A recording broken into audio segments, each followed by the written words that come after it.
በእስልምና ላይ ካደገው በላይ የሚበልጡ ጠንካራ የሆኑ የሙስሊም አካሎች ናቸው። ለምሳሌ መጀመሪያዎቹ ሰለምቴዎች የነብዩ ሰለላሁ ዐለይሂ ወሰለም ሰሃቦች ናቸው። በእነዚያ አማካኝነት ግን እስከዛሬ ድረስ የቆየባቸው እጅግ ሰለምቴ ማለት ነው። ከሰለሙ በኋላ ለዲናቸው ከማንም በላይ ጠንክረው እየሰሩ ያሉ የሙስሊም አካሎች ሰለምቴዎች ናቸው። እሺ የጌታ ሰው ጸጋና ሰላም ይብዛሎት። እንዴት ኖት?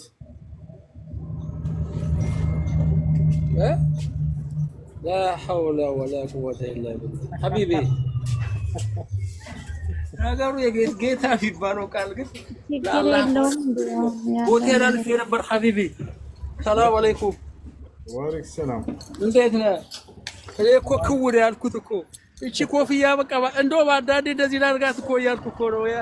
እዚህ ሀገር ላይ ትንሽ ሃርድ ነው ሐቢቢ። እኔ ወላሂ ቁርአን ስቀራ በሰጠ ድለኛ ነው እኮ አንተ ቁርአን ስቀራ ብገባ ኖሮ ነበር ደስ ቢለኝ። መመሰጥ ነው ፈልጎ በቁርአን ላይ እና ቁርአን ቢገርም ነገር ያው ላንተ አይነገርም። ቁርአን ተመስጦ ለሚያዳብጥ ሰው መድኃኒት ነው፣ ፍቱ መድኃኒት ነውና እኔ እንደው ባዳድ ጊዜ ቁርአን ተመስጬ ሳዳምጥ ቢገርምህ እንደዚህ እየወረደ ነው ቢጠፋል ያዳድ ነገር እዚህ ጋር ውጥር ብሎ ሲያደል የሚዘኝ ነገር ማለት ነው። እና ቁርአን ላይ ሰዎች እንትኑን ብቻ ሳይሆን የቀልብን ራሱ ባረጋጋቱ ብቻ ሰው ለብዙ ነገር መድኃኒት ነው ቁርአን። በደብ ላመነበት ሰው ላላመነበት ሰው ማስቸገር ላበረበት ሰው እና ያንተን ቁርአን ማሻአላህ አላህ ይጠብቅህ። Bienvenue. Vous trouvez une inscription à l'annuaire. አላህ ይጠብቅህ ለማለት ነው። እና ምርጥ ደግሞ ተከታዮችን ደግሞ በቁርአን መቅራት ቀርቶ ደግሞ ሰዎችን የሰዎችን ልብ የሚያረካ የሚሆነውን ቁርአን የሚቀሩ ሰዎችን አላህ ያብዛልን እየተሳለ ለማለት ነው። ሀቢቢ ሌላ ጊዜ ልግባ በአላህ አንተ ቁርአን ስትቀራ ማዳመጥ ነው። አሚን ኢንሻአላህ። ሽክራን ጀዛከላህ ኸይር ኢንሻአላህ።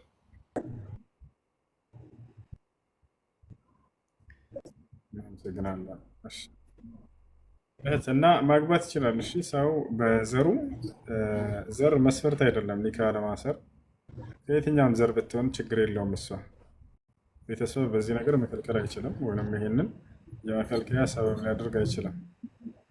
እና ከየትኛውም ሀገር ትሆን ማግባት ይችላል። ከየትኛውም ዘር ትሆን ማግባት ይችላል። ዲን እና አኽላቅ እስካላት ድረስ በዲኗ ያማረላትና አኽላቋስ አላሁ ሙስተዓን ውዙ ወላሂ ብር እንደገጠመኝ ታውቃለህ። ቤቴ ስገባ ይኸውልህ እንደዚህ ኢላሂ ወኢና ኢለይሂ ራጂዑን ለጥፎብኝ የሄዱት ነው። ተመልከት።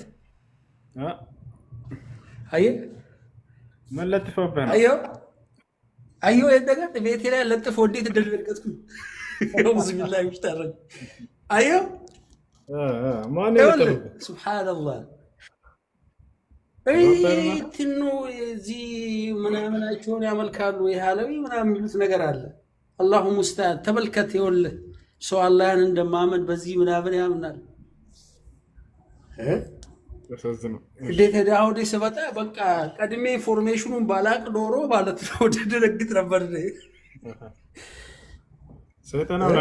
ተመልከት የሸይጣን እኮ ጥፍር እኮ ነው ራሱ። ሱብሃንአላህ አየሁ እንዲህ አይነትም አለ ያቻውርና ሱብሃንአላህ አላህ ይጠብቀን። ወላሂ ያስፈራል። አሁን ለዚህ ብዳብን ነገር ለጥፎ ምን ፈልጎ መሰለ አይ ዶንት ቲንክ ምናልባት ገንዘብ ፈልጎ ነው። በቃ ለዚህ አሁን እንደዚህ ለጥፋሉ መጣና አምጣና ገንዘብ አምጣ ነው።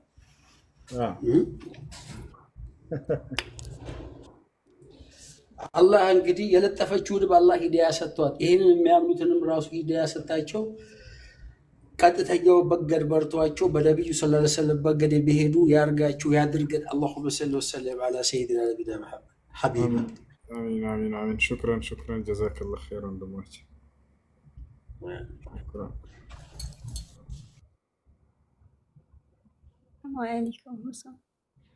ወአለይኩም ሰላም ወራህመቱላሂ ወበረካቱ።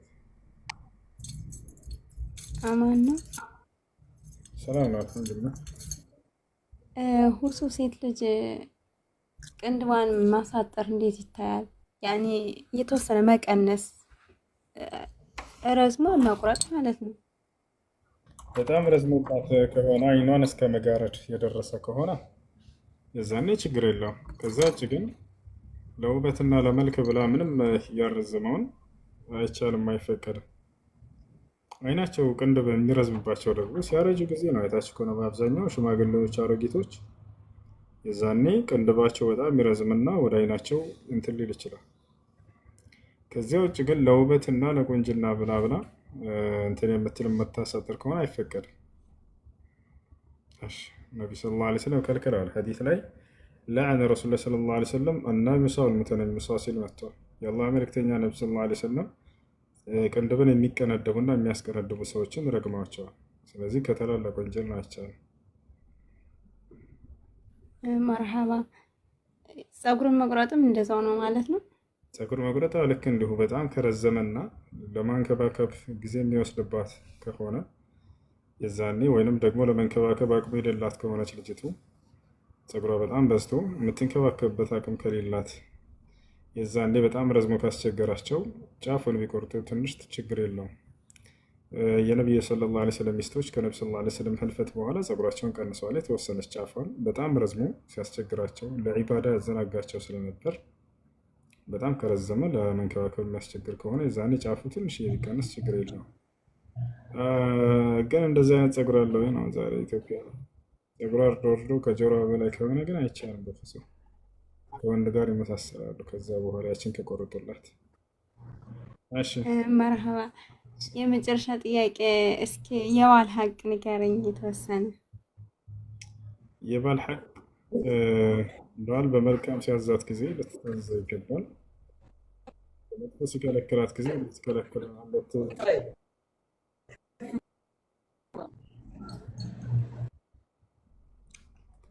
እሺ እና እኩል ሀቅ ነው ያላቸው በዚህ ጉዳይ ነገራችን ላይ በመልካም ማዘዝ እና ከመጥፎ መከልከል በሚለው ላይ እና ያ ነው። ሚስትም በመልካም ታዘዋለች፣ በመልካም ያዘታል። እሱ መጥፎ ሲሰራ ትከለክለዋለች፣ መጥፎ ስትሰራ ይከለክላታል። ሌላው ነገር የቤት እሱ ሚስቱን የማስተዳደር ኃላፊነት አለበት። እሷ ደግሞ በመጥፎ እስካላዘዛት ድረስ የዛኔ ልትሰማ ይገባል። ምናልባት ከቤት መውጣት ብትፈልግ የዛኔ ልታሳውቀውና ልትነግረው ይገባል። ያለ ፈቃዱ እንደፈለገች መውጣትና መግባት እሱ ጥሩ አይሆንም። ለሱም ለትዳራቸው ጥሩ አያስኬድም። እስካገባች ድረስ በባሏ ሐቅ ስር ትሆናለች። ይህ ነው እና ብዙ ሰው የሚመስለው እሱ ብቻ የሚያዝ ይመስላችኋል። እሷም ልክ እንዲሁ በመልካም ታዘዋለች፣ ከመጥፎ ትከለክለዋለች። እኩል ሐቅ አላቸው። አላህ ይህም በቁርአን ላይ ወለሁነ ሚስሉ ለዚ ዐለይሂነ ቢልማዕሩፍ ይላል። በእነርሱ ላይ ባለው ልክ በእናንተም ላይ ልክ እንዲሁ ለእነርሱም ሐቅ አላቸው ለሴቶቻቸው ብሎ ተናግሮላቸዋል። ልክ እንዲሁ ደግሞ ሐዲስም ላይ ለሁነ ማ ዐለይኩም ወዐለይሂነ ማ ዐለይሂነ ብለዋል። ለእናንተ በእነርሱ ላይ ያለው በእነርሱ ላይ በእናንተ ያለው ላይ ሐቅ አላቸው እኩል ብሎ ተናግረዋል። ስለዚህ ያ ነው። እሺ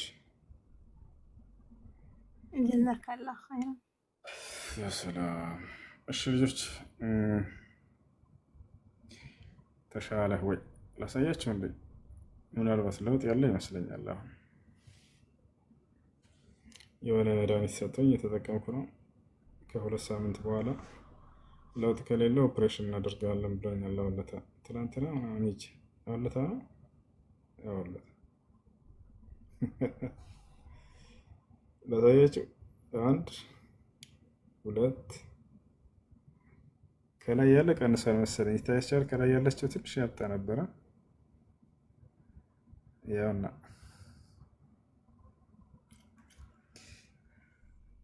ወላሂ ግን እየቀነሰ ነው አይደለ? እስኪ ወደ ጎን ላሳያችሁ። እየቀነሰ ነው።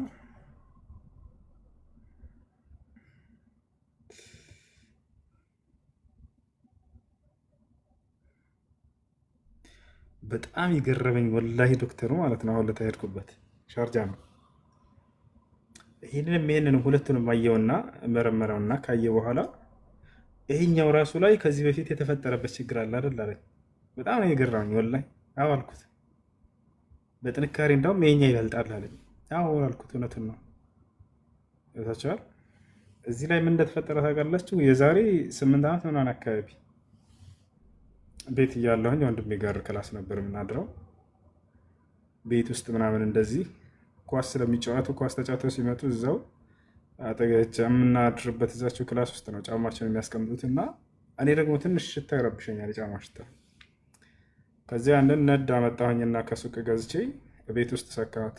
ነዱ እንደዚህ አምጥቼ ነዱን እንደዚህ ወደ ላይ ነው የሰካሁት። እሳቱ ወደ ታች ይሆናል ማለት ነው። እንደዚህ ነዱ እየተቃጠለ በዚያው እንዲጨርስና እንዳልቅ ወደ ላይ ነው የሰካሁት። ከዛ እንደዛ አድርጌ ወንበር ላይ ቁጭ ብዬ ስልክ እየነካካው ነበር። የፀጉር ቤት አለ አይደለ? የወንበር ማለት ነው። ይሄ ፀጉር የሚስተካከሉበት እሱ ላይ ልክ ረስቼዋለሁኝ። እሱን ነዱ ልክ እዚህ ከፊት ያጠገብ ነበር ያለው። እዛ እንድሸተኛ ያን ሽታ እንዳባርልኝ። ከዛ ቀጥ ስል እዚህ ጋር መቶ ስክት ነው ያለው ወላሂ። እዚች ጋር ደስ የሚለው ግን እዚህ ነው፣ በቃ መሀከል ላይ አይደለም ምናምን። እዚህ ጋር ቀጥታ መቶ ስክት እንዲህ ብዬ ንቅል አደረኩት ብሎ። ከዛ ትንሽ ወንድም ያበረች ኢብራሂም የምትባል ደነገጠች አስታውሳለሁ።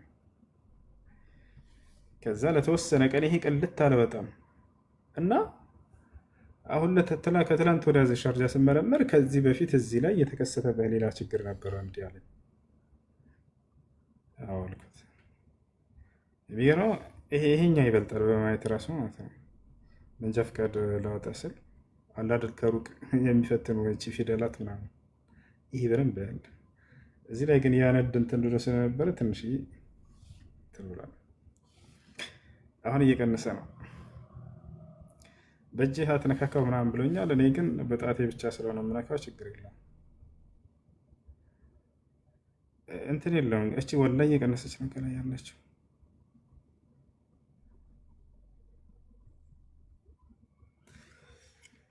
የሰላም እሺ። ከዚያስ يا أيها المزمل قم الليل إلا قليلا نصفه أو انقص منه قليلا أو زد عليه ورتل القرآن ترتيلا إنا سنلقي عليك قولا ثقيلا إن ناشئة الليل هي أشد وطئا وأقوم قيلا إن لك في النهار سبحا طويلا واذكر اسم ربك وتبتل إليه تبتيلا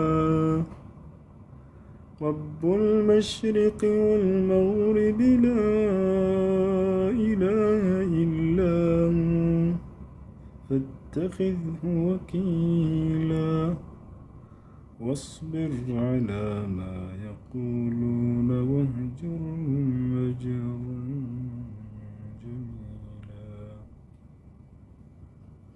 وذرني والمكذبين أولي النعمة ومهلهم قليلا إن لدينا ይፈቀድለታል ቢዘይር ችግር የለውም፣ ግን ዱዓ ማድረግ አይችልም። ዱዓ ማድረግ አይችልም። እስትግፋር ማድረግ አይችልም። ታዲያ ለምንድን ነው የሚሄደው ከተባለ ለመገሰጽና ለመመከር። እንደ ሰው ወደ ቀብር ሲሄድ ጊዜ ለሁለት ዓላማ ነው። አንደኛ ዱዓ ሊያደርግ፣ ሁለተኛ ለመገሰጽ ነው። ነብዩ ሰለላሁ ዐለይሂ ወሰለም አላ ኢኒ ኩንቱ ቀድ ነሃይቱኩም ዐን ዚያረቲል ቁቡር አላ ፈዝሩሃ ፈኢነሃ ቱዘኪሩኩም አልአኺራ ነው። አዋጅ እኔ ቀብርን ከመዘየር ከልክያችሁ ነበር፣ አሁን ግን ፈቅጄላችኋለሁ። ሰይሩ ከፈለጋችሁ፣ እርሷ አኺራን ታስታውሳችኋለችና። ስለዚህ አንደኛው ዓላማ ሊየተዐዘ ቢሂ በዚያ ሊመከርና ሊገሰጽ ነው። ሁለተኛው ዓላማ ምንድነው ደግሞ ለዚያ ሰው ዱዓ ለማድረግ ነው። ለዚህ ማስረጃ ነብዩ ሰለላሁ ዐለይሂ ወሰለም ሐዲስ ላይ ሲናገሩ በእርሳቸው ጊዜ አንድ ሰው ሞቶ ከተቀበረ በኋላ ምን አሉ? ሰሉ ለአኺኩም ተስቢት ፈኢነሁ الآن يسأل ለወንድማችሁ ዱዓ አድርጉለት እርሱ አሁን ይጠይቃልና ብለው ተናግረዋል። ዱዓ ለማድረግ ነው ሁለተኛው ዓላማ። وكذلك ليستغفر له وقد جاء في الحديث أن النبي صلى الله عليه وسلم قال استغفروا لأخيكم فإنه الآن يسأل አንድ ሰው በእርሳቸው ጊዜ በሞተ ጊዜ ልክ እንዲሁ ለዚህ ለሞተው ሰው ለወንድማችሁ ምህረትን ተማጸኑለት አሁን ይጠይቃልና ብለዋል።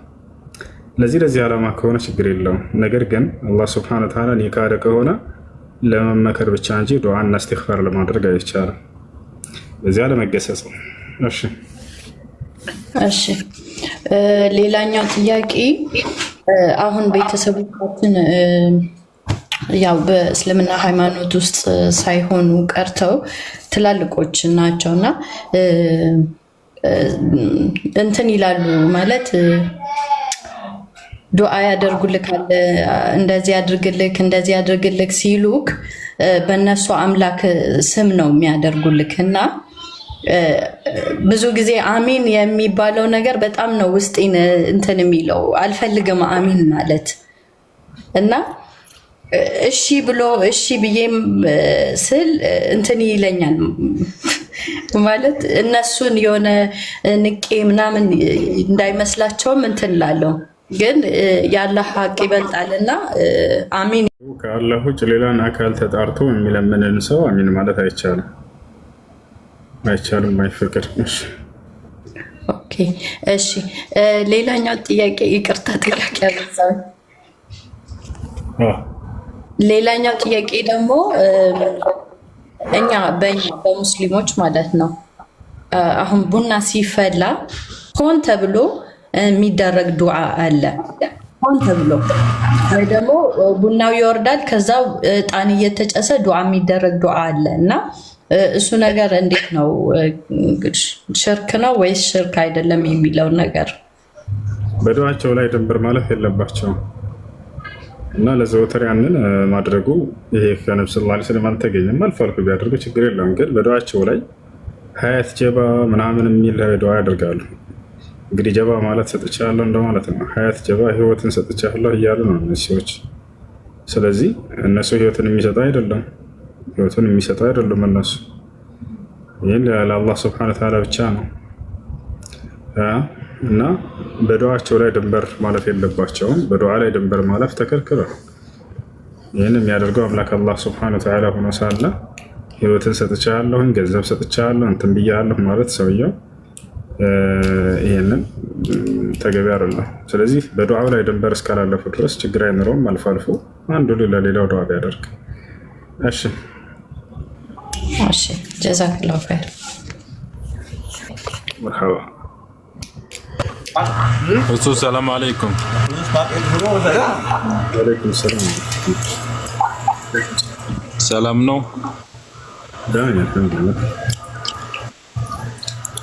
እሺ አንድ ጥያቄ ነበረኝ በሰላት ዙሪያ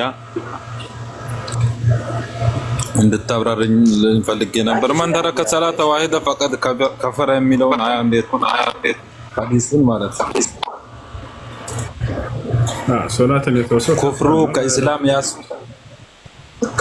ከኢስላም ያስወጣል ነው ወይስ ሰላቱን ስለተዋ የእሱን ጀዛ እንትን ይቀጣል ነው? ከእስልምና አጥቷል ነው። هذا ما فهمه العلماء وخاصة العلماء الحنابلة وهم الذين على الحق ما يكفر الصوم صلاة كتبها النبي صلى الله عليه وسلم العهد الذي بيننا وبينهم الصلاة فمن تركها فقد كفر بالله صلاة يتوات ويرقدم كفر بالله. ايش ከኢስላም ያስወጣዋል ማለት ነው? አዎ ያስወጣል። እሺ አንድ ጊዜ ሰግዶ አንድ ጊዜ የሚተውሰው ይህም ተውበት አድርጎ ለዚያ ሶላት ቀዷ መስገድ አለበት። አንድን ሶላት የተወሳው ከሆን ብሎ ቢተው ሰውዬው ይከፍራል። يرتد عن دين الإسلام። እዚህ ማስረጃ ነብያችን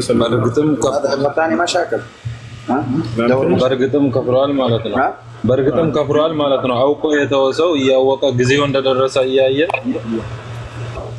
እሺ እንዴት አዳምጣለ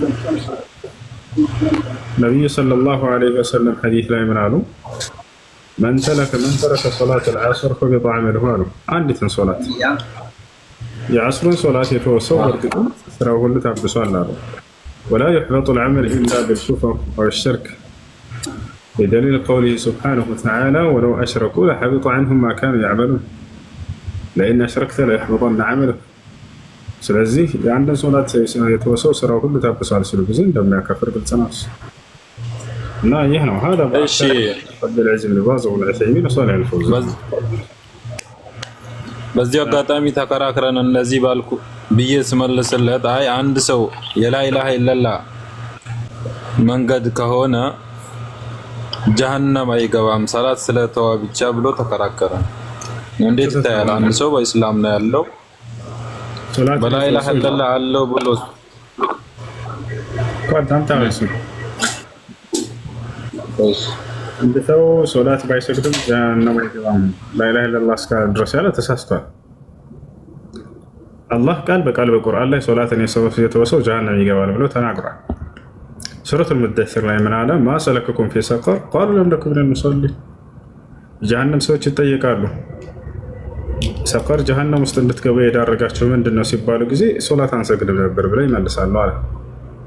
ስለዚህ ሶላት አለመስገዳቸው ጀሃነም እንዲገባ አድርጓቸዋል። አላህ ቃል በቃል ሶላትን የተወሰው ጀሃነም እንደሚገባ ተናግሯል በቁርአን ላይ። እሺ شكرا جزاك الله خيرا السلام عليكم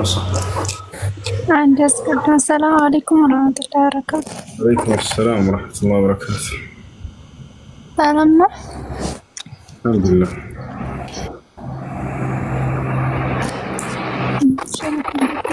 أيوة هسه ጥያቄ ነበረኝ። አንድ ባል ነፍሰ ጡር ኒካ ይወርዳል አይወርድም? ምንድን ነው ያልሽው? ነፍሰ ጡር እና ባልየው አፈትልሻለሁ ካለ ኒካ ይወርዳል አይወርድም? ነፍሰ ጡር ሆና ባልየው ፈትቼሻለሁ ካለ ኒካ ይወርዳል። ኒካ ይወርዳል። ልጆች አንዴ ታባ አድርጉሽ፣ ድምፅ ይቆራርጣል። ነፍሰ ጡር ሆና ፈትቼሻለሁ ኒካ ይወርዳል። የዒዳ ጊዜው የሚያልቀው ግን መቼ ነው ከተባለ ልጁን ስትወልድ ጊዜ ነው። አላህ ስብሓነሁ ወተዓላ ይህን አስመልክቶ በሱረቱ ጠላቅ ላይ ሲናገር ወላኢ የኢስነ ሚነል መሒድ ሚን ኒሳኢኩም ኢን ኢርተብቱም ፈዒደቱሁነ ሰላሰቱ አሽሁር ወላኢ ለም የሒድ ወኡላቱል አሕማሊ አጀሉሁነ የضዕነ ሐምለሁነ ይላል። ይህ ነው የእርግዝና ባለቤት ሴቶች የዒዳ ጊዜያቸውን የሚጨርሱት ልጁን ሲወልዱ ጊዜ ነው ብሏል። ስለዚህ ልጁን እስክትወልድ ድረስ የዒዳ ጊዜ ነች። ሶስቱንም ኒካ እስካልጨረሰ ድረስ እስክትወልድ ድረስ ባለው ጊዜ መመለስ ከፈለገ ረጃዕቱ ካለ ይመለሳል። ከወለደች በኋላ መመላለስ መታረቅ ይቻላል። እንደዚያ ኒካ ነው የምታሰራ። ኦኬ እርጉዙን አይፈታትም ድጋሚ መመላለስ ይችላል ወይ ነው ጥያቄሽ? ሶስቱንም ኒካ ጨርሰዋል አልጨረሱም? ሶስቱን ግን ፈትቻለሁ ነው ያለው። እንደዚህ እኮ መመላለስ ይችላሉ። ሳትወልድ በፊት ረጃዕቱ ይበላል። እሺ ጀዛኩም ላ طيب فكر خلاص السلام عليكم. وعليكم السلام ورحمة الله. ሰላም ነው እሷችን? አልሐምዱሊላህ አለን። እኔ አንድ ጥያቄ ነበረኝና እሺ እዚህ እኛ ጎረቤት አካባቢ የሆነ ቸርች አለና አንዳንድ ሰዎች መጥተው ይጠይቁናል። ወደዛ መጠቆም እንዴት ነው የሚታየው? እሺ መንገድ ማያውቁ ምናምን ይመጣሉ ሰፈር ላይ። እሺ በሰፈር አንድ ሰው መጣና አስካሪ መጠጥ የሚሸጥበት ቤት የት ነው ብሎ ጠየቀ። የዛኔ ታመለክተዋለህ? አትመለክተውም? አይ ታመለክተው? ለምን? ያው ወደ ጥሩ ያመለከተ ጥሩ እንደሰራ ነው ስለሚባል ذلك والشرك أكبر من الكبائر ከታላላቅ ወንጀሎች በላይ ነው ሽርክ ደግሞ። ከአላህ ውጭ ማዳም ልኮ ለሚሰራ ሰው ምንም አይነት ነገር ማመላከትን ከዚያ በላይ ነው የሚሆነው። እሺ ነው። እሺ ጀዛኩሙላሁ ኸይራን። እያኩ እሺ ቁርአን ባረከላሁ ፊኩም።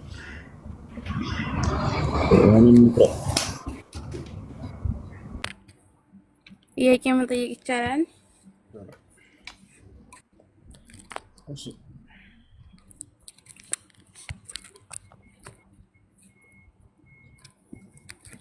እሺ ያኔ ብዙዎቻችን ቅራት የምንቀራው በኦንላይን ነውና በወንድ ኡስታዝ ማለት ነው።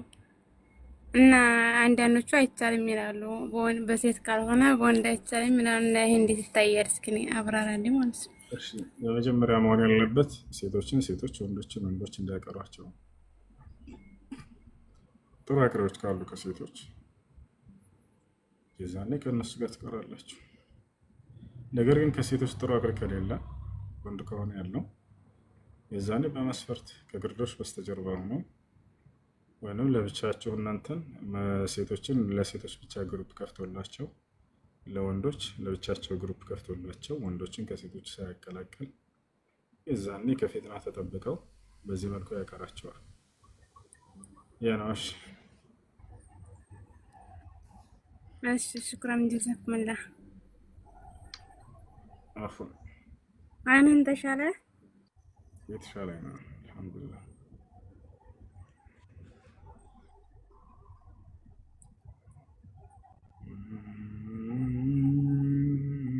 السلام عليكم. عليكم السلام ورحمة الله وبركاته. ሰላም ወንድም እንዴት ነህ? ደህና ነህ? ደህና አልሐምዱሊላህ። እኔ የምኖረው ዱባይ ነው ማለት ነው። እኔም እንደዛ እና እንትን የደላላ ተስማምተህ ስራ ከከተትክ በኋላ ያኔ ከተስማሙ በኋላ ብር ብበላ ሐራም ይሆንብኛል? ምን አልሽኝ? እንትን አሁን ስራ ምናምን ሲመጣ እዚህ ዱባይ ማለት ነው ከምን የሚበላ ብር አለ ስራ ካስገባህ በኋላ ከሰዎች ማለት ተስማምተሽ ነው ስራ እንዲያስገቡሽ ወይንስ ሳትስማሚ እየበሉሽ? ላ እኔ ማለት ስራ አምጥቼ አሁን ተስማምተው ስራ ስናስገባቸው 200 ብር ሊሰጡ ይስማማሉ። ከነሱ መብላት እንዴት ነው? ሐራም ነው ሐላል ነው? አልበላሻቸውም እኮ ደልለሽ ላ ብበላ ማለት ብበላ ስራ አስገብቼ ሲሰጡኝ ተስማምተው ነው የሚሰጡኝ ማለት ነው። እንዴት ይታያል በእስላም? እኮ መብላትም ትችያለሽ መጠጣትም ትችያለሽ። ጁስ ወደ ጁስ መቀየር ትችያለሽ። አንቺ አብር ሐቅሽ ነው ገብቶሻል አይደለ? እና መብላት ትችያለሽ እሱን መጠጣትም ትችያለሽ። በሱ እንደተመቸሽ ዋ ብትንበይ። እሺ ሁለተኛ ጥያቄ ደግሞ ነበረኝ ከስታገ እንትን ልጅ ወልጄ እንትን መንቶች ወልጄ አንደኛው ጠፍቷል። ለሱ ሐቂቃ ማደረግ ይቻላል? ማለት ከተወለደ በኋላ ነው የጠፋው። የሞቶ ነው ጠፋምቴ ወይ? አዎ ሙቶ ማለት ነው። ሙቶ ነው። አዎ አይጠፋ ስቴኔ ተዛው ሆስፒታል ውስጥ ተሰርቀሽ ነው መስሎኝ ነበር። አይደለም ሙቶ ነው።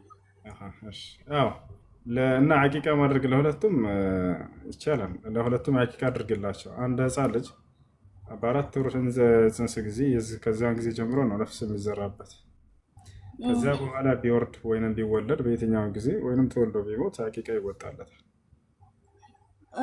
ያኔ አላወኩም በሰዓቱ አላወጣሁም። እሱ ሙቷል ብዬ ለሴቷ ለለኛ ለመንታይቱ ለለኛይቱ ነበር ነው ያወጣሁት ማለት ነው። አሁን ትችያለሽ ማውጣት ለሱ ይቻላል። ጊዜው ቢረዝም ችግር የለውም። ያ ጊዜው የፈለገው ቢረዝም ችግር የለውም። ከወለድሽው ለምሳሌ የዛሬ 1000 ዓመት በፊት ቢሆንም አሁን ላይ ማውጣት ትችያለሽ። እሺ እሺ ሽክራን ጀዛከላህ ኸይር። ወያኩ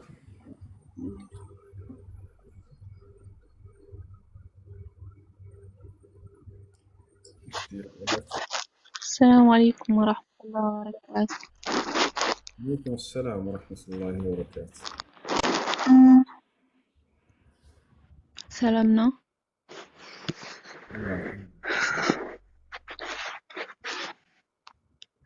እኔ አንድ ጥያቄ አለኝ። ጥያቄ ግን ያኔ ወሳኝ ጥያቄ ነው። ግን ያላችሁ ደግሞ ሪካርድ እንዳታደርጉ አደራ። ወሳኝ ጥያቄ ደግሞ እናቴን ያማታል፣ በጣም ያማታልና ሩቅያ ቤት እንደዚህ ሲቀራባት በተደጋጋሚ ያንኑ አንድ ሰው ነው የምታነሳውና ሲህር እንደተደረገባት ምናምን ትናገራለች። መጨረሻ ላይ ግን ያኔ ለቀቁ ብሏል። ግን ሴትዮይቱ ደግሞ የምታቆም ሰው አይደለችም። ለወደፊትም ያኔ ለወንድሞችም ያኔ ሌላ ነገር እንደምታመጣ ሁላችንም እናውቃለንና በዛ ምክንያት ያኔ ምን ማድረግ ነው ያለብን? ያኔ ከሷ ለመራቅ ማለት ነው። ያኔ ካላህ ግን እንዲያጋጨን አንፈልግም ማለት ነው። ምን ያክል እርግጠኛ ናችሁ? ጂኑ ስለተናገረ ብላችሁ የምታምኑ ሰዎች ያው እባካችሁ ሰዎችን እንዳትበድሉ። ጂኑ ውሸታም ነው፣ ቀጣፊ ነው። በጣም 90% የሚሆነው ጅን በሰው ልጅ ላይ የሚገቡ ውሸታሞች ናቸው። ያን ሰምታችሁ እባካችሁ ከዘመዶቻቸው ጋር ከጎረቤት ጋር አትጣሉ። ጅኑ ፋሲቅ ነው። ወአኽባሩ الفساق لا تقبل إلا بعد بينة لقوله سبحانه وتعالى يا أيها الذين آمنوا إن جاءكم فاسق بنبأ فتبينوا። ስለዚህ ያ ጅን የተናገረውን ይዛችሁ በተደጋጋሚ ስሟን ስለጠራ እሷ ነች ማለት አይደለም፣ የሆነ መረጃ ሳታገኙ እና ያ ነው አስቀሩባት። እሷ ላይ ሲሕሩ እንዲወገድ በቻላችሁት አቅም ይጣሩላችሁ የሚቀራው ሰው። ከዚያ ውጭ ቤተሰብ ጋር ጎረቤት ጋር ባትጣሉ መልካም ነው። የጅን ወሬ ይዛችሁ ቁርአን እኮ እየተቀራባት ነው፣ ግን ያኔ እኛ ጠብ ማንሳት አንፈልግም በዚህ የተነሳና ግን ደግሞ ለወደፊት እሷም ደግሞ ያኔ አታርፍም በማለት ያኔ እኛም ስለምናውቃት ነው ሴትዮና አታርፍም አሁንም በማለት ያኔ እንዴት አድርገን ተዛ ነገር ማስወገድ አለብን ነው። እኛ በጠብ አይደለም። እሺ እናንተ ያ ነገር ሊሆን ይችላል ብላችሁ ካሰባችሁ ከዚህ በፊት የምታውቁ ከሆነ በዚህ ነገር እሷን በተጨባጭ ወደ ጠንቋይ ቤት ወደ ድግምተኛ ቤት እንደምትሄድ እርግጠኛ ከሆናችሁ ከዛ ቦታ መራቅ፣ ከዛ ቦታ መራቅ። አይዋ በዚህኛ እርግጠኛ ነን፣ ምክንያቱም በፊት እናውቃለንና ግን ይሄን ነገርኛ አላነሳንም። ግን አሁን ላይ ደግሞ በህይወት ላይ መጣብን፣ በዛ የተነሳ ነው አሁን እንዴት መራቅ አለብን። ግን እኛ ከአላህ እንዳያጣላ ደግሞ መጠየቅ አለብን ብለን ነው እንትን ያለው ማለት ነው እኮ። መራቅ እንዴት መራቅ አለብን የሚለው ወይ ቤቱን ስጣቸው ሊሆን ይችላል። እንዴት መራቅ እንዳለባችሁ እናንተ አመቻችሁ ያተሻል። ስለዚህ ከዚያ ቦታ ላይ በደንብ ሴትዮ የምትታወቅ ከሆነች ሌላ ቦታ ቀይራችሁ በዚያ መኖር፣ ሌላ ቦታ ላይ ያ ነው። ቴዎድሮስ السلام عليكم.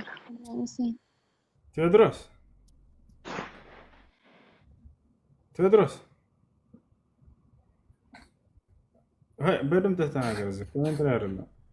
እሺ ወሱ የኔ ጥያቄ አጭር ነው። አሰላሙ አለይኩም ወራህመቱላሂ ወበረካቱ። ቴዎድሮስ አለ ኮሜንት ላይ ምን እያልክ ነበር? ተናገር፣ በድምጽ አውራ አውራ፣ የምትፈልገውን አውራ። ሳስነውና ጠይቅ፣ ደስ ያለህን በእኔ ላይ ተናገር። ኮሜንት ላይ ከምትናገር ተናገር። ገብተህ ወንድ ልጅ ነህ አይደለ? ሄሎ አለ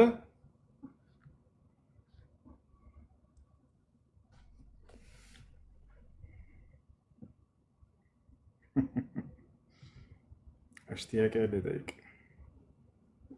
እሺ አሰላሙ አለይኩም ወራህመቱላሂ ወበረካቱ። የኮሜንት አርበኛ ነው። ኮሜንት ላይ መጻፍ ይችላል። ዋለይኩም ሰላም ወራህመቱላሂ ወበረካቱ። ወሱ ሳልጨርስ አታስወርደኝ ባለ ያኔ ደሮሪ የሆነ ነገር ነውና መልስልኝ ማለት ነው። እና ጥያቄ ወንድሜ የሆነች ልጅ ሊያገባ ነበር ማለት ነው። ያኔ እሱም ዳይ ነውም ያቀረም ነው። ግን አሁን ያቺም ልጅ በዲኗ ጠንካራ ናትና እሱ ሊያገባ ሲሆን አሁን ቤተሰቡ ኒካ አታስርም የራሴ ጎሳ ካልሆነች፣ እሱ ደግሞ ያኔ እስላም እስከሆነች ድረስ እኔ ዲኗን ብቻ ነው የወደድኩት ብሎ አሁን ላይ በጣም ተሰባጅቶ ስላለ እስቲ ጠይቅና ንገረኝ። እኔ ብቻዬን ኒካ ማሰር እችላለሁ ወይ? ይችላል። ያኔ ጎሳ የሚባል ነገር አለ ወይ? በቃ በላ ኢላሀ ኢለላህ ከሆነ ሰለምቴ የሚባል ነገር። ሰለምቴ ማለት ምን ማለት ነው? ሰለምቴ ማለት ጀግኖች ናቸው።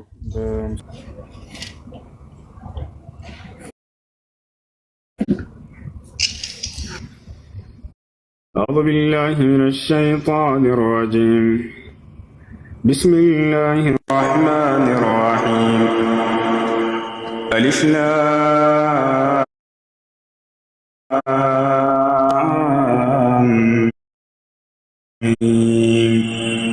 ذلك الكتاب لا ريب فيه هدى للمتقين الذين يؤمنون بالغيب ويقيمون الصلاة ومما رزقناهم ينفقون والذين يؤمنون بما أنزل إليك وما أنزل من قبلك وبالآخرة هم يوقنون أولئك على هدى من ربهم وأولئك هم المفلحون إن الذين كفروا سواء عليهم أأنذرتهم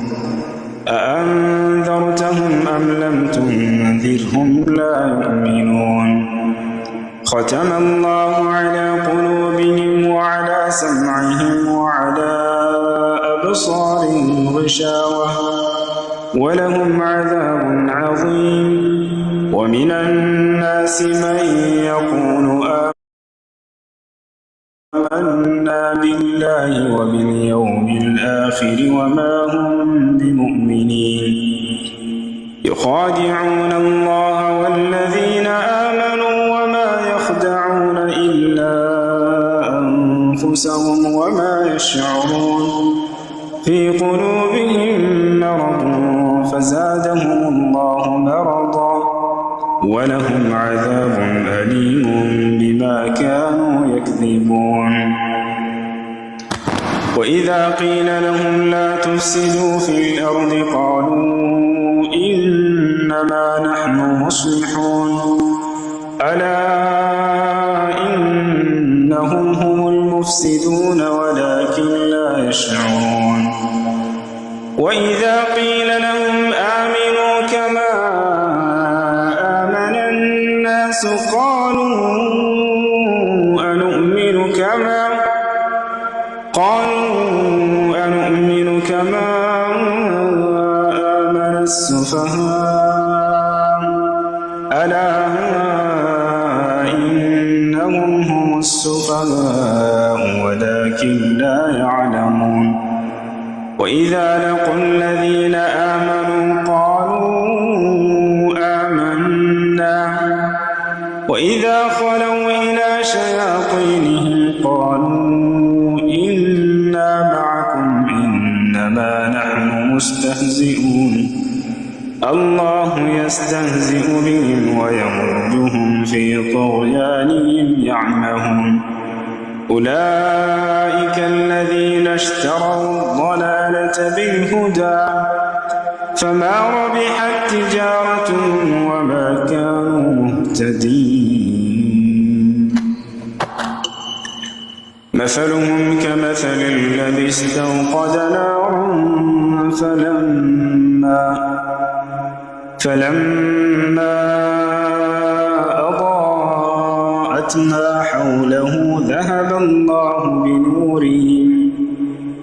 ذهب الله بنورهم وتركهم في ظلمات لا يبصرون صم بكم عمي فهم لا يرجعون أو كصيب من السماء فيه ظلمات ورعد وبرق يجعلون أصابعهم في آذانهم من الصواعق حذر الموت والله محيط بالكافرين يكاد البرق يخطف أبصارهم كلما أضاء لهم مشوا فيه وإذا أظلم عليهم قاموا ولو شاء الله لذهب بسمعهم وأبصارهم إن الله على كل شيء قدير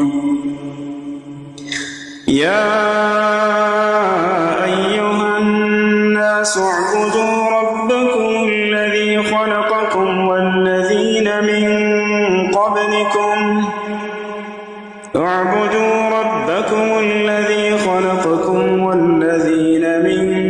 قبلكم لعلكم تتقون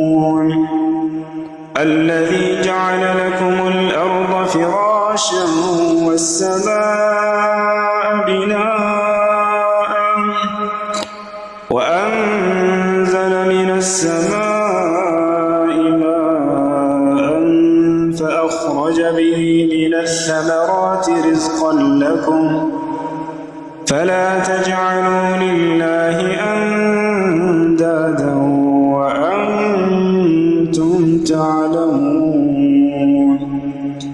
وإن كنتم في ريب مما نزلنا على عبدنا فأتوا بسورة من مثله وادعوا شهداءكم من دون الله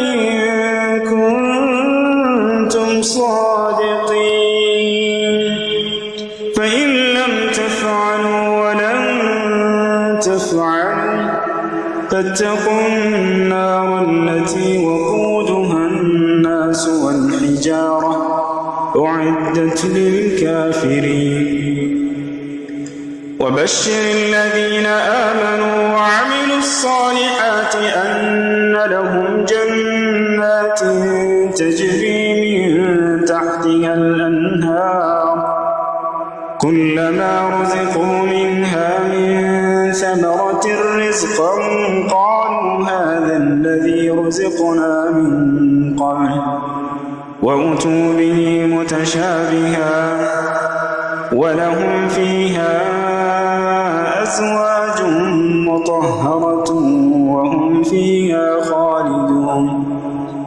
إن الله لا يستحيي أن يضرب مثلا ما بعوضة فما فوقها فأما الذين آمنوا فيعلمون أنه الحق من ربهم وأما الذين كفروا فيقولون ماذا أراد الله بهذا مثلا يضل به كثيرا ويهدي به كثيرا وما يضل به إلا الفاسقين الذين ينقضون عهد الله من بعد ميثاقه ويقطعون ما أمر الله به أن يوصل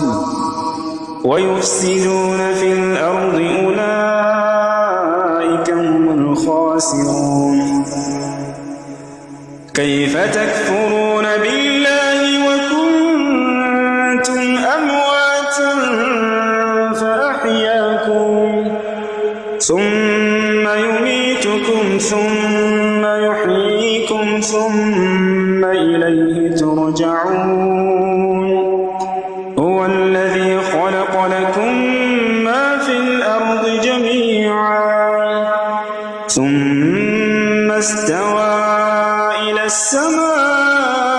السماء فسواهن 7 سماوات وهو بكل شيء عليم وإذ قال ربك للملائكة إني جاعل في الأرض خليفة قالوا أتجعل فيها من يفسد فيها ويسفك الدماء ونحن نسبح بحمدك ونقدس لك قال إني أعلم ما لا تعلمون وعلم آدم الأسماء كلها ثم عرضهم على الملائكة فقال أنبئوني بأسماء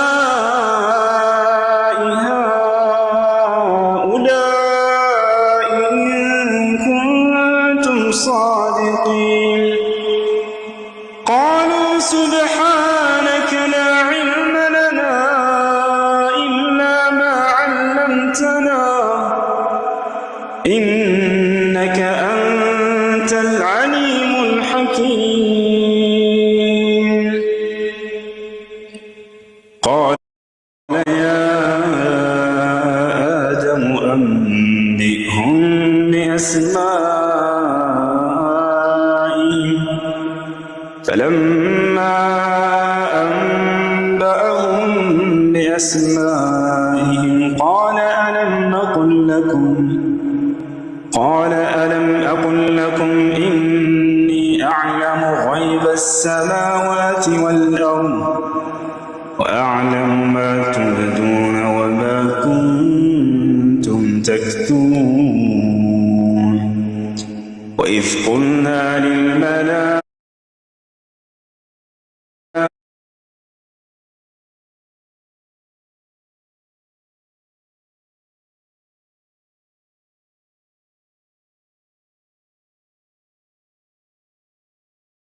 كافرين.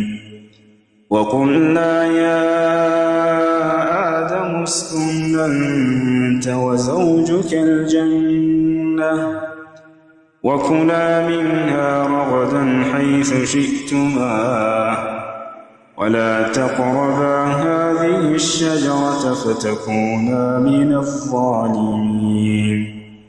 فأزلهما الشيطان عنها فأخرجهما مما كانا فيه وقلنا اهبطوا بعضكم لبعض عدو ولكم في الأرض مستقر ومتاع إلى حين.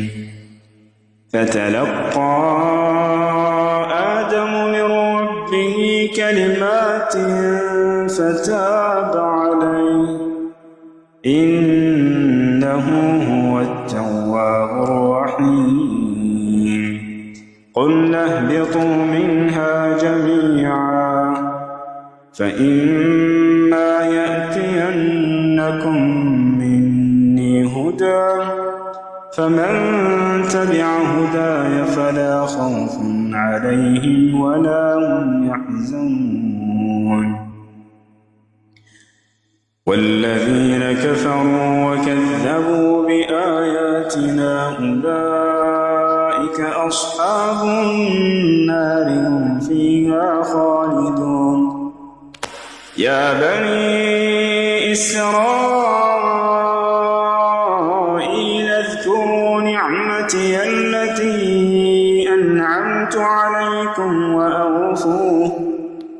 وأوفوا بعهدي أوف بعهدكم وإياي فارهبون.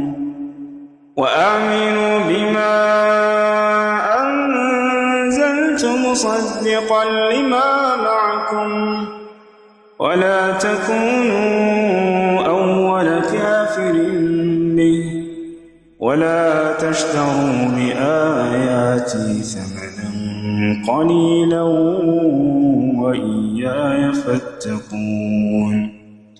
ولا تلبسوا الحق بالباطل وتكتموا الحق وأنتم تعلمون. وأقيموا الصلاة وآتوا الزكاة واركعوا مع الراكعين.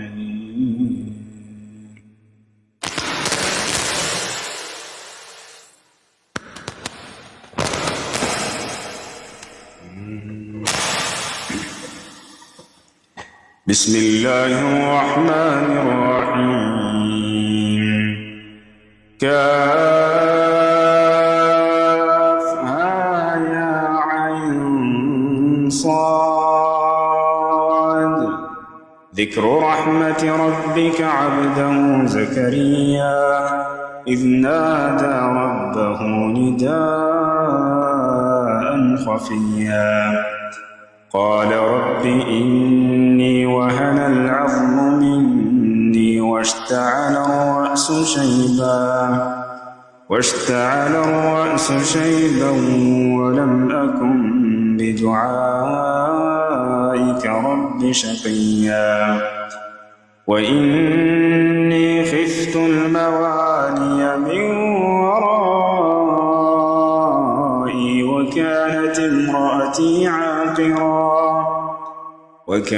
امرأتي عاقرا فهب لي من لدنك وليا يرثني ويرث من آل يعقوب واجعله رب رضيا يا زكريا إنا نبشرك بغلام اسمه يحيى لم نجعل له من قبل سميا قال رب أنى يكون لي غلام وكانت امرأتي عاقرا وقد بلغت من الكبر عتيا قال كذلك قال ربك هو علي هين وقد خلقتك من قبل ولم تك شيئا قال رب اجعل لي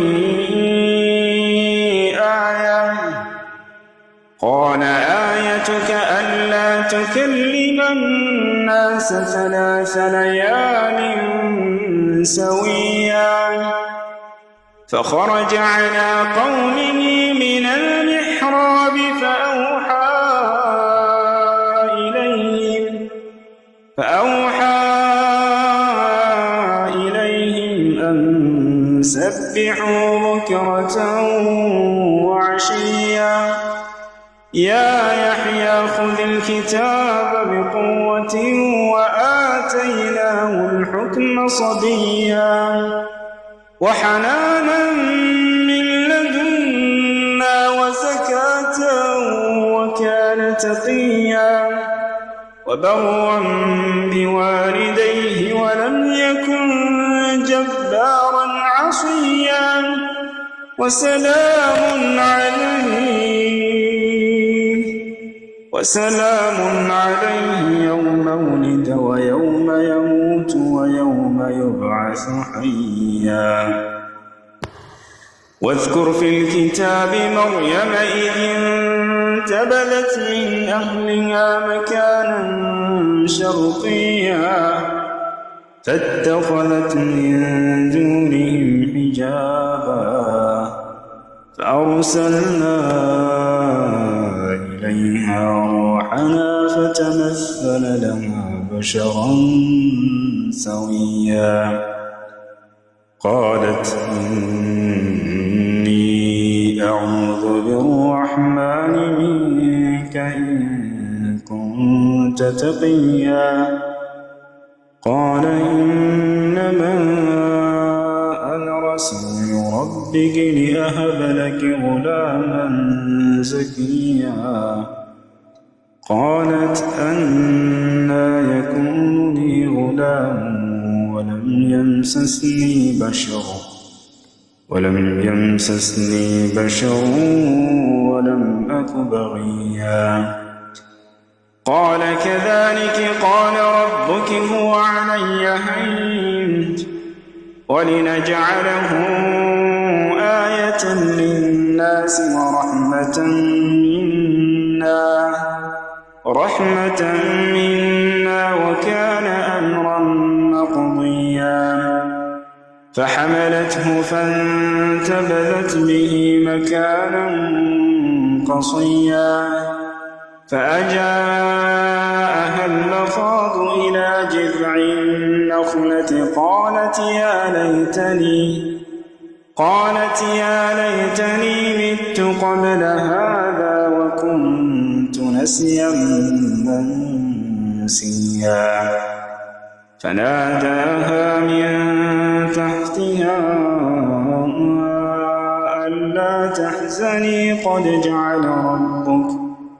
ألا تحزني قد جعل ربك تحتك سريا وهزي إليك بجذع النخلة تساقط عليك رطبا جنيا فكلي واشربي وقري عينا فإما ترين من البشر أحدا فقولي إني نذرت للرحمن صوما فلن أكلم اليوم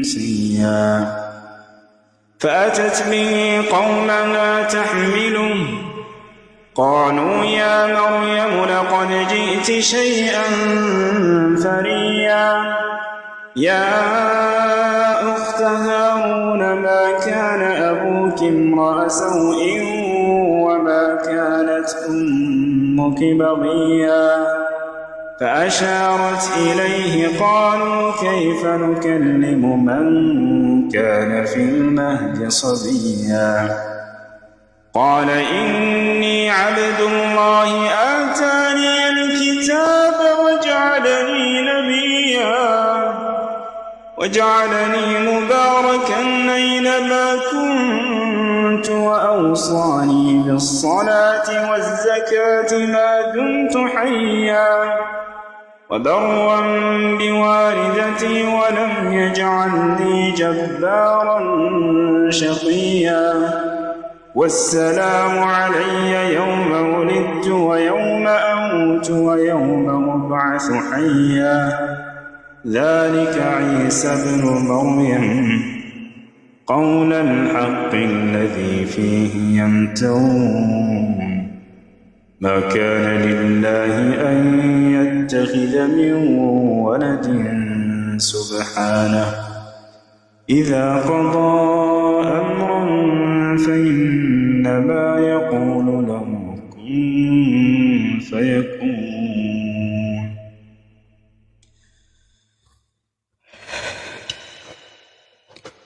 وإن الله ربي وربكم فاعبدوه هذا صراط مستقيم فاختلف الأحزاب من بينهم فويل للذين كفروا من مشهد يوم عظيم أسمع بهم وأبصر يوم يأتوننا لكن الظالمون اليوم في ضلال مبين وأنذرهم يوم الحسرة إذ قضي الأمر وهم في غفلة وهم لا يؤمنون إنا نحن نرث الأرض ومن عليها وإلينا يرجعون واذكر في الكتاب إبراهيم إنه كان صديقا نبيا إذ قال لأبيه يا أبت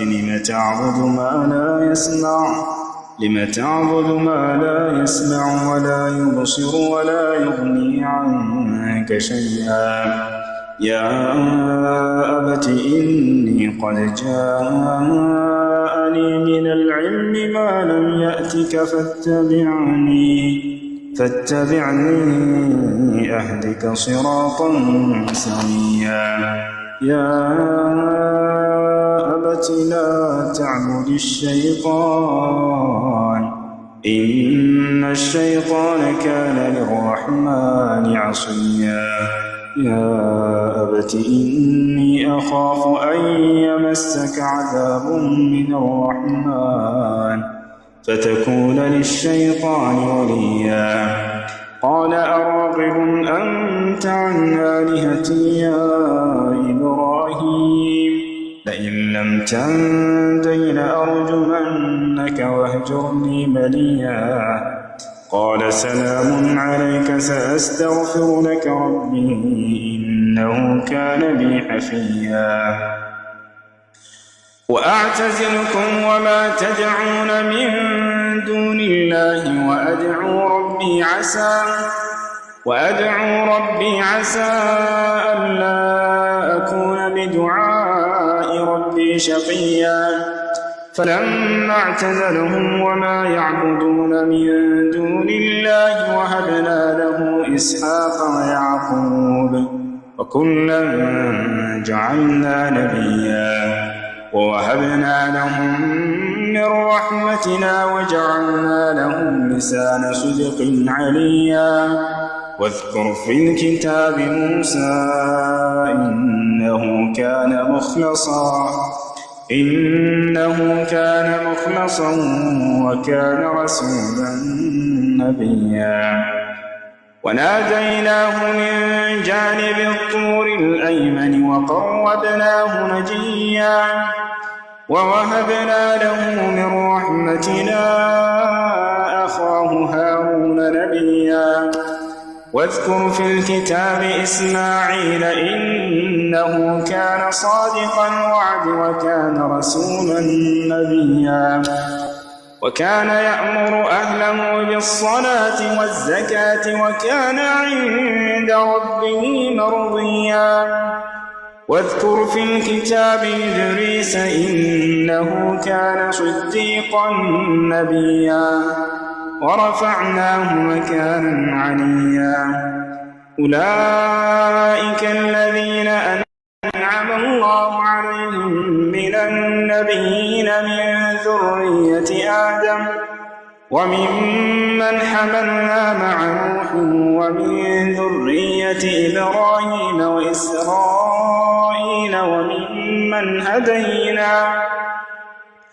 وممن هدينا واجتبينا إذا تتلى عليهم آيات الرحمن خروا سجدا وبكيا فخلف من بعدهم خلف أضاعوا الصلاة واتبعوا الشهوات فسوف يلقون غيا إلا من تاب وآمن وعمل صالحا فأولئك يدخلون الجنة ولا يظلمون شيئا جنات عدن التي وعد الرحمن عباده بالغيب إنه كان وعده مأتيا لا يسمعون فيها لغوا إلا سلاما ولهم رزقهم فيها بكرة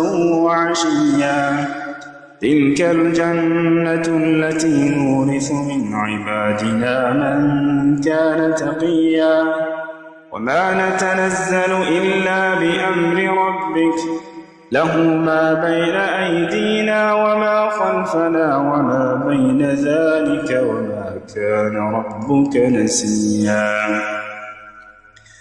رب السماوات والأرض وما بينهما فاعبده واصطبر لعبادته هل تعلم له سميا ويقول الإنسان وإذا ما مت لسوف أخرج حيا أولا يذكر الإنسان أنا خلقناه من قبل ولم يك شيئا فوربك لنحشرنهم والشياطين ثم لنحضرنهم حول جهنم جثيا ثم لننزعن من كل شيعة أيهم أشد على الرحمن عتيا ثم لنحن أعلم بالذين هم أولى بها صليا وإن منكم إلا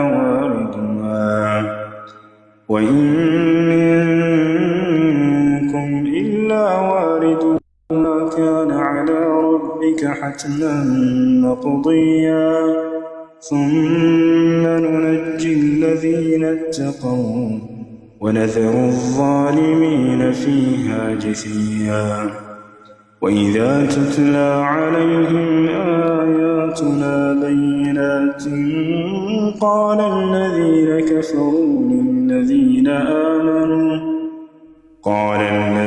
كفروا للذين آمنوا أي الفريقين خير مقاما وأحسن نديا وكم أهلكنا قبلهم من قرن هم أحسن أثاثا ورئيا قل من كان في الضلالة فليمدد له الرحمن مدا حتى إذا رأوا ما يوعدون إما العذاب وإما الساعة فسيعلمون من هو شر مكانا وأضعف جندا ويزيد الله الذين اهتدوا هدى والباقيات الصالحات خير عند ربك ثوابا وخير مردا أفرأيت الذي كفر بآياتنا وقال لأوتين مالا وولدا أطلع الغيب أم اتخذ عند الرحمن عهدا كلا سنكتب ما يقول ونمد له من العذاب مدا ونرثه ما يقول ويأتينا فردا واتخذوا من دون الله آلهة ليكونوا لهم عزا كلا سيكفرون بعبادتهم ويكونون عليهم ضدا ألم تر أنا أرسلنا الشياطين على الكافرين تؤزهم أزا فلا تعجل عليهم إنما نعد لهم عدا يوم نحشر المتقين إلى الرحمن وفدا ونسوق المجرمين إلى جهنم وردا لا يملكون الشفاعة إلا من اتخذ عند الرحمن عهدا وقالوا اتخذ الرحمن ولدا لقد جئتم شيئا إدا تكاد السماوات يتفطرن منه وتنشق الأرض وتخر الجبال هدا أن دعوا للرحمن ولدا وما ينبغي للرحمن أن يتخذ ولدا إن كل من في السماوات والأرض إلا آتي الرحمن عبدا لقد أحصاهم وعدهم عدا وكلهم آتيه يوم القيامة فردا إن الذين آمنوا وعملوا الصالحات سيجعل لهم الرحمن ودا فإنما يسرناه بلسانك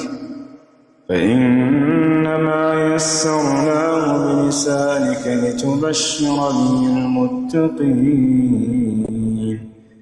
وتنذر به قوما لدا وكم أهلكنا قبلهم من قرن هل تحس منهم من أحد أو تسمع لهم ركزا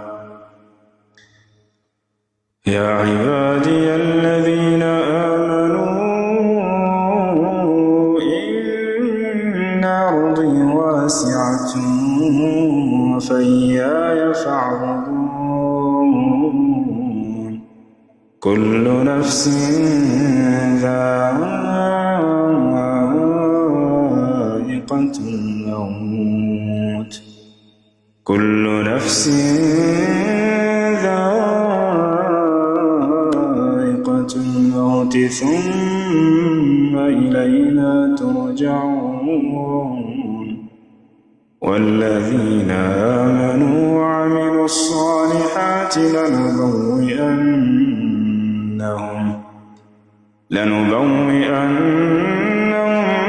من الجنة غرفا تجري من تحتها الأنهار نعم أجر العاملين الذين صبروا وعلى ربهم يتوكلون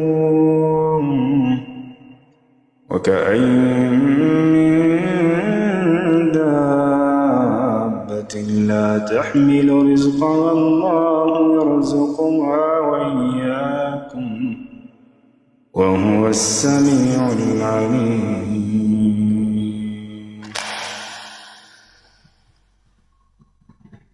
وما لنا ألا نتوكل على الله وقد هدانا سبلنا ولنصبرن على ما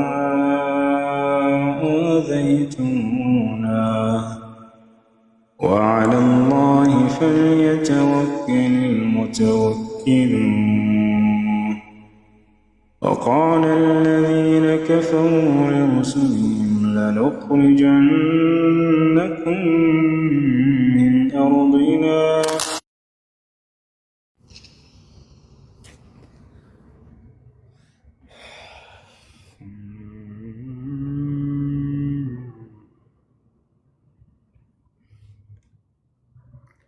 وما لنا ألا نتوكل على الله قد هدانا السلام عليكم.